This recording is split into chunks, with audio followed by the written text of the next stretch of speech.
Hi, this is Samantha Mann, author of Putting Out Essays on Otherness and editor of I Feel Love Notes on Queer Joy. Okay, so I was fascinated by your visit to Chloe's class. Obviously, these people listening will have no idea. So this will be just a Yes. fresh conversation, Okay. and I loved your book, but we'll start Thank with you. the five questions and then we'll kind of get into the nitty-gritty of that. So, Great. when did you first identify as a writer? First, I really love this question. I think it's really I just think it's a really nice question. I first identified as being a writer in 1998 after watching Harriet the Spy. So I was 8 years old. And I was like, oh, this is it. Like, I understand her perspective. It helped me understand how I was kind of more of a observer. And I started just filling up notebooks for the next 10 years of my life. And that was kind of it. So that's when I first started like internally referring to myself as a writer in like a very serious way. Ooh, did you think it could be a job? No, which I think is kind of nice in such a capitalistic world that we live in. Mm-hmm. And I grew up in the upper middle class. So talking about like going to college and jobs and career was always really big and a part of my growing up.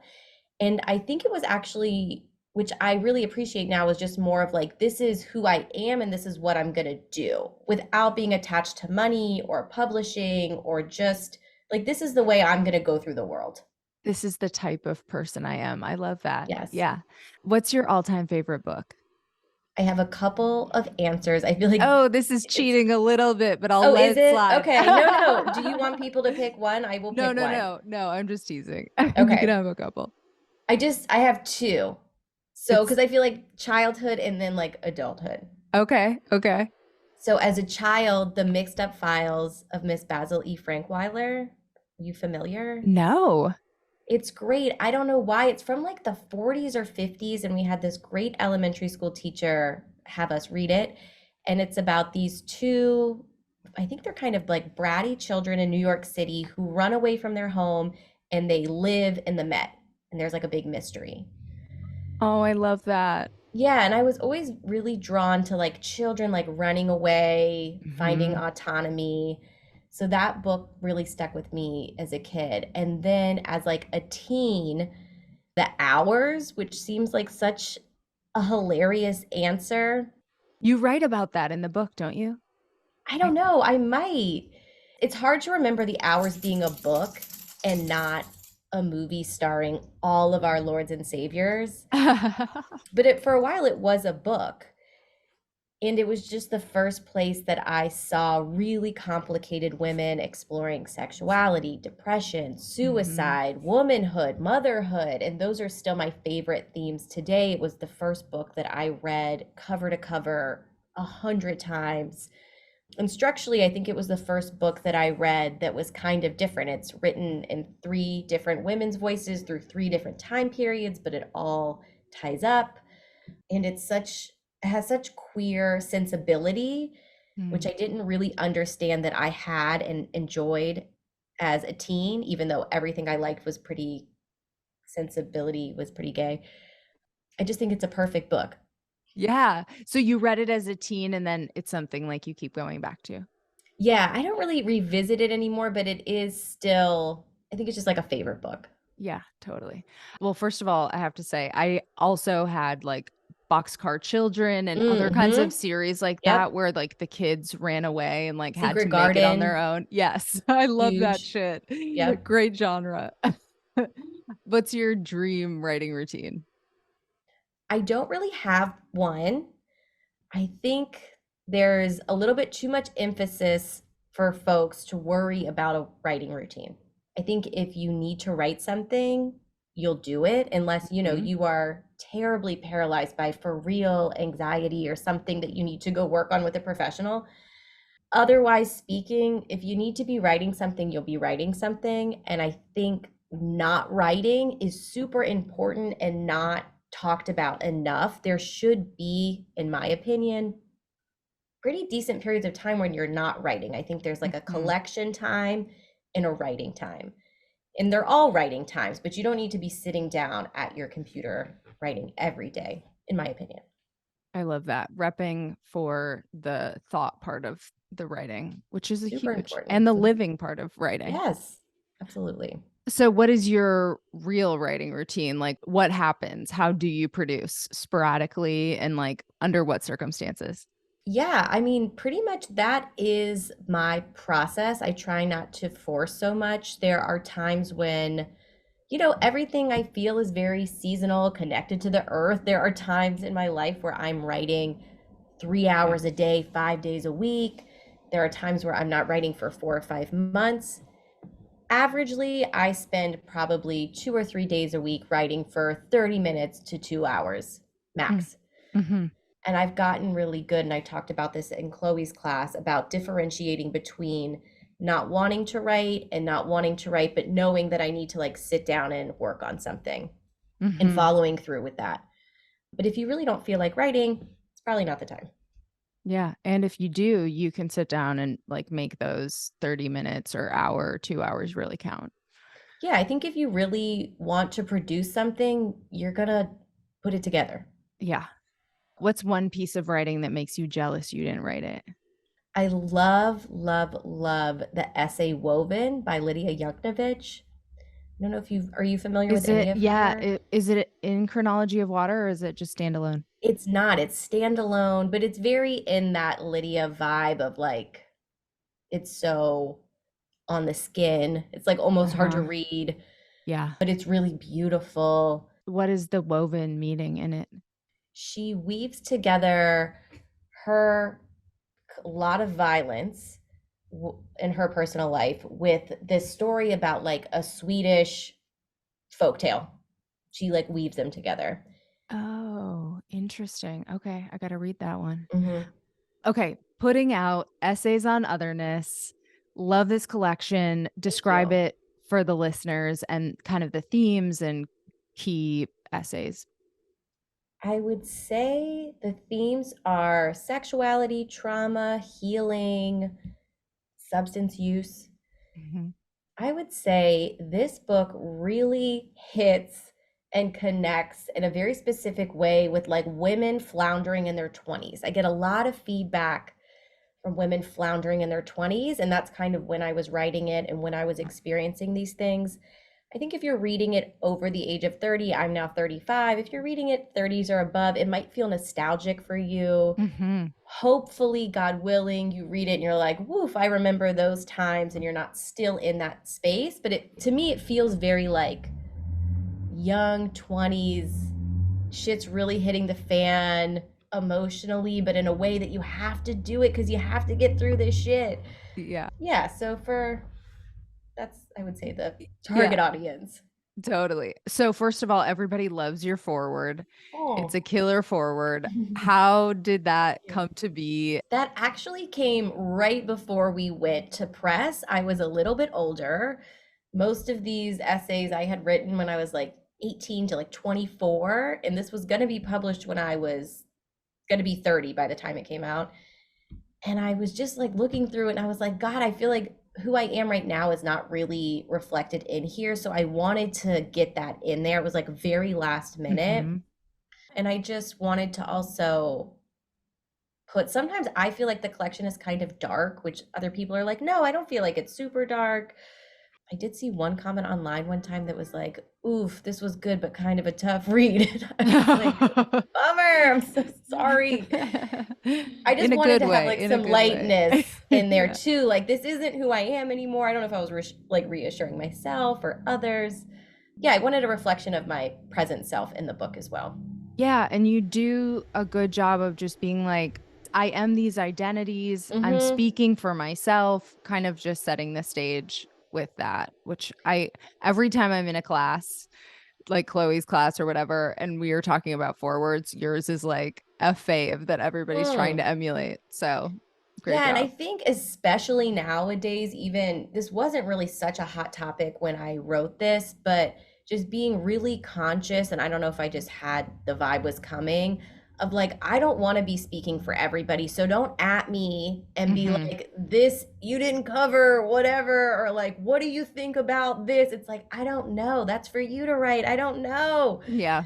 So just making it clear that like this is just my stuff. I hope you find something in it. If you Hmm. don't, I hope you write something that makes you feel great or read something that makes you feel great. Yeah. Yeah. Okay, so the writing process, you said, 18 to early 20s, you're like collecting these pieces. Are they being published anywhere? Are you in classes? Like, how are you kind of putting it together, basically? Yeah, I was a journalism student. I did want to be a writer. Once I got older, I was like, that's the thing I want to do.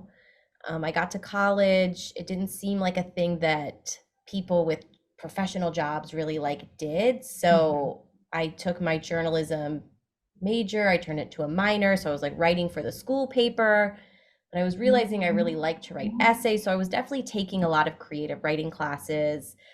But I was at a time personally in my life where I was still living very boxed up. So I was still presenting to be a pretty much straight woman, except for, on the weekends when I was drinking, who had like really had it all together. I didn't like to talk to people about the kind of hard stuff that I was going through.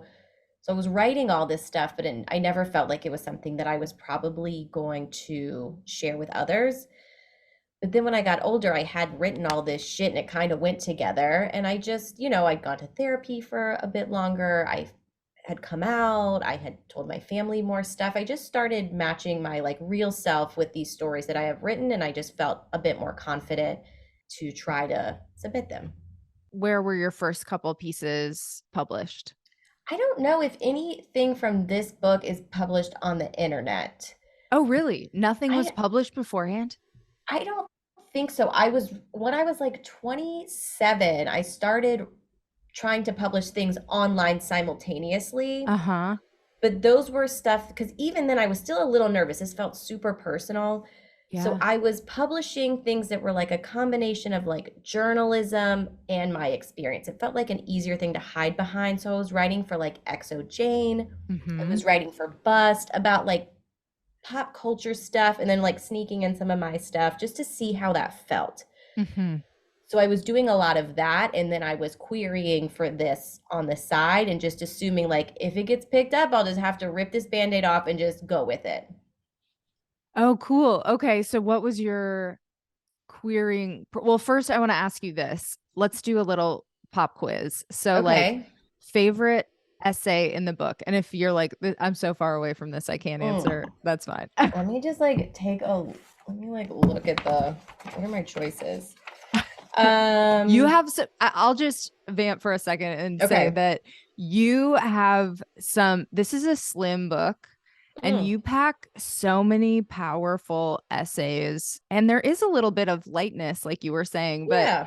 amid, like a lot of hard stuff. And Yeah.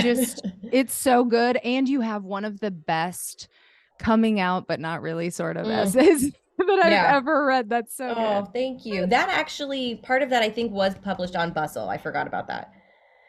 I Okay, don't so know. I like the favorite childhood essay in the ones book. I think the childhood ones are like funny. Like the one about being at bar mitzvahs, like I love that kind of shit. I love like just stuff about like anyone about like being a teen, being a girl, Hmm. being with my coven friends. Yeah, I think seriously I'm kidding where I like come out at a birthday party is nice and light and fun and Hmm. yeah. Does your wife like that there's like a falling in love little bit of stuff in there? She does. She prefers that I'm writing about her, but it's like we've been together for a million years. Like I can't write about you all the time. But yeah, if there's like any essay that she's even like kind of mentioned in, she's like, I love this one. So she's very on Best one board. ever. Yeah. Yeah. Was there any essay in particular that was like hard for you to write? Well, not hard to write, but hard to publish. Like all of the stuff about like cutting and self-harm Yeah. feels very, especially as an adult, that kind of stuff feels very embarrassing.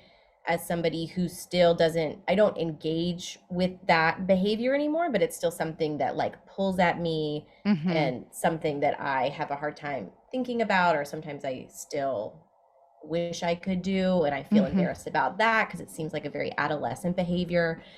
It's also a behavior that I didn't see a lot of cutter girl stuff that Hmm. reflected me, I feel like any time in the media that you see a girl cutting, she's like punk and like Hmm. bad or whatever. And I was like on dance team and like Yeah. writing for my school paper and like having lots of boyfriends and going to Girl Scout meetings until I was 20. And I felt really sad for my parents to like have to read that, even though they already knew that. Hmm. So that felt, just knowing that people would then know that about me, that was hard for me. Yeah. Was there anything particularly easy, even if that was like one that just popped right out? To write, Hmm. yeah, Babysitter's Club, when I'm writing like all these apology notes to all these families that I babysat for, I was like on a train going to visit my friend and I had 8 hours. And I don't know why, I just like wrote it and it was like really fun. And I was like having a glass of wine on the train and like laughing to myself and like just remembering all this funny stuff. So that was really easy to write. Yeah, I love that one. And when you visited our class, you gave that as a great prompt for us, like write an apology letter, Oh, right. basically. Yes. So anyone listening, that is like such a great prompt to use and see if it strikes anything for you. Is there anything you would do differently content wise if you could do it again? No, I feel really good about this content. I can be really hard on this book because I wrote it when I was so young and I didn't have that many writing classes under my belt. And I feel like the writing's not that good. But like content wise, I do really like still vibe with this. I feel like this is really what I was about in my 20s and late teens, even. And I had a lot of shame for a long time about like being kind of slutty and Hmm. cutting and all of this stuff. And I feel like putting this out literally was really helpful for me. Like, I don't have so much like shame and fear about talking about those things anymore, having people see those things in me. So, content wise, I feel really good about it. Oh, I love that. That's like best case scenario where you're Yeah, like, this is a time capsule of me and still love her. Not her, totally. but still Yes, love her. we do. And I actually like, I love her more. I feel like so much more empathy for her. Yeah. And yeah, Yeah. totally. Okay, so you queried the book you mentioned. What was your process for that and how did it wind up working out? Again, at the time, I didn't know anything about anything. So I was like Googling, what does a query letter look like? Also, I'm always doing the absolute least. Like, I am never, and I still never, I am never going to put together a gorgeous 20-page query letter with all this stuff. I'm not going to. I'm not. And I feel like Chloe actually says that she won't either. Yeah, she's Like, very, yeah. we can either work on this together, take it or leave it. And I think there's lots of professional people who have been published by the big four that would tell me that's a bad idea. So I don't think people should take that advice and run with it. So yeah, so I was putting together these half-ass query letters, but then attaching a bunch of my work. So it's like, here it Hmm. is. Getting a lot of feedback of like, Really? you need more essays here, or I kind of like this, but it's not quite like memoir enough, or what's the theme, because everybody wants a themed essay collection right now. But people were engaging with it right away. Um, More so than I thought they were going to. That's And great. I'm sure you know, like as a writer, to get any feedback, even if it's a no, but I like this one thing, is so It's encouraging and so huge. useful. So I was getting a gazillion no's, but in a lot of those no's, people were being like, yeah, I kind of like whatever vibe this is. And that Hmm. felt really nice. So I just kept trucking along. Yay. Okay, so and then it wound up going with Read Furiously. How did that work out? It was great. They sent me a really funny acceptance letter. It was just like, hey, I read this a year ago. We didn't want it, but I've been thinking about it for a year. So I think we do want it, like if it's still available. But it was great. They're a really small press. So I had a ton of leeway in the edits if I didn't like something or feel comfortable with something. They were cool with it. Tons of creative control. So that was nice. Great. And then in the aftermath, did you feel supported in doing press? Did you do a book tour? Is there anything that you kind of learned from that that you would leverage next time? Yes, I think most. indie places can't support you as much as you can support yourself. Mm-hmm. Again, I didn't know anything this first time around, which was fine. So I think they did everything that they could have, but I would have done more. Next time, I would spend the money to hire some PR, just get your book connected with people, because once you do that, you see that it's not that people don't want to read your work or they're not interested in it. They don't know how to find you. You have to really help people find you. Mm-hmm. And then you went on to do an anthology. So tell us a little bit about the anthology and how that came to be. Yes, I was doing a reading with putting out at George Mason University, which is where I got my master's degree. And all of these kids, I was like kind of in teacher mode. Like I didn't really want to be up there reading by myself. I had a whole hour to fill. So I was like having the kids do all these wacky activities. Like I would read something and I'd be like, I'm also a psychologist for the record. So I would also be like, okay, reflect on what I read and tell me how you vibe with that. And these kids were saying like this, just the most incredible things. They were being so open. There was like a ton of queer kids there and they were just saying all this amazing stuff, and I was just like, this feels so nice. I wish I could like really capture this. So then I went to read furiously and I was like, I want to put together an anthology that's just looking at queer joy from as many perspectives as I can get. And they were like, awesome, go do it, which is another nice thing about working with, I didn't even have to write a query letter with working That's with small amazing. presses. And you like developed this relationship with them? Yes, and they really, they trust me. They trust that I know my audience. So then it was the pandemic. So I was like online when people were like locked in their houses, so stressed, being like, "Hey, do you want to write about queer joy?" Just like finding people. Mm-hmm. And some people did. So we put it together during that time, which was like a really positive, nice light to focus on. Nice. Yeah. People should pick that up. It's called I Feel Love Notes on Queer Joy. And how did you select the people that went into the anthology? Like you edited it, and how did you select, contributors? Some of the contributors I know, so that was easy. And then I wanted to get a diverse group of queer people. So I just went to the internet. I tried to find on Instagram, and Medium was kind of big a few years ago. I feel like Mm-hmm. nobody's really on Medium as much anymore. So just seeing like looking up queer stuff, who's writing about what, who already likes to write, who's writing do I connect with or I think other people would connect with. It's pretty small. I think we only have 12 contributors.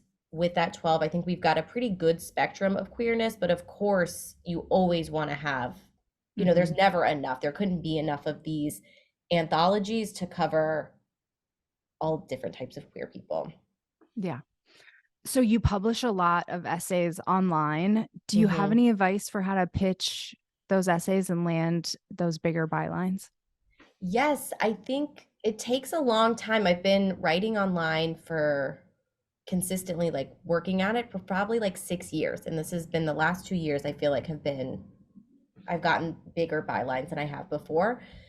So I think a lot of it is just staying in the game, Mm-hmm. meeting editors. If they don't connect with one piece you have, to try again later, read what editors are publishing, what kind of stuff works for what kind of site, and following people's careers. People in media are bopping all over the place all the time. So I've worked with somebody who we used to work together. She was an editor.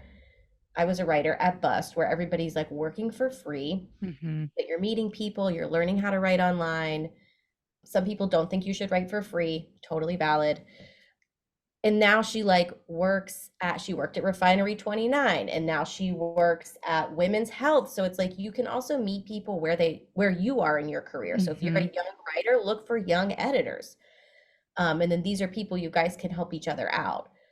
But it is just like building contacts and just keep pitching. And I do think for pitching, it's helpful to pitch a really specific idea and do not attach your full work unless they specifically ask for it. You have a much higher chance of getting a yes without attaching. You want to give them the least amount of reasons to say no. So they might like your idea, but if they read your full essay, you've given them 1,200 reasons to say no. Oh, that's a good tip. Yes. So, do you have another book in the works? Is there anything coming that we can look forward to? Yes, I'm with Read Furiously. I have another essay collection coming out probably 2 years down the line or so. And then I'm shopping around a novel, which is new for me. So if there's anybody out there who wants a queer novel about a photographer, shoot me an email. We can talk. So we'll I see. love that. So, okay, 3 books now with Read Furiously. That is the beauty of those indie kind of relationships, is that you can go back and like if you are seriously the kind of artist that wants like an outlet for your work above all else, that's really key. Yeah, and I think that's a good point. You have to think about what do you want? Like I'm somebody who personally I want creative freedom Mhm. and I want to just have a place that supports me. And that's what I have. If you're somebody who is really dying to get into the big four, in terms of nonfiction specifically, that's a whole other game. And you need to have different steps to do that. So it Yeah. just depends what you want. Do you have any bucket list writing goals? I would say that as every writer on the planet right now, I would love for Reese Witherspoon to read something and be like, Yes. oh my God, we got to make this a mini series with Nicole Kidman. Like, I think that's it, right? Like, that's the bucket list right now. Oh my God, have you been watching Daisy Jones and the Six? I haven't. Should I? Yes, you Okay. should. It's so Okay. fun. My Okay. boyfriend and I sing the songs to each other and like Oh, great. Okay. it's a vibe. And that's I'm on Reese. it. Okay. Yes. I know. It just seemed like a little light for me. I'm like, this doesn't look like Big Little Oh, Lies. but they're all fucking each other and making a Okay. mess of Great. their lives, so don't Okay. worry about it. Yeah. I'm on it. What piece of writing advice do you wish you could give your former self? I wish I could tell my former self that you can take this seriously earlier and to take a lot of classes earlier, but that doesn't mean you can't also have a career. So you don't have to pick. And I think 99% of us will not make a living writing. And if you are lucky enough to also have a full blown profession that you like, that's awesome. You can do both. And it's kind of nice to bounce back and forth, I think. So you don't have to choose. Art doesn't have to be the way you make a living. One tip for writers trying to get a book published. Query, edit, and read a lot. It's good advice. What's your all-time favorite piece of your own writing? I don't feel super connected to stuff like after I've written it and after I've published it. I kind of really like move through things.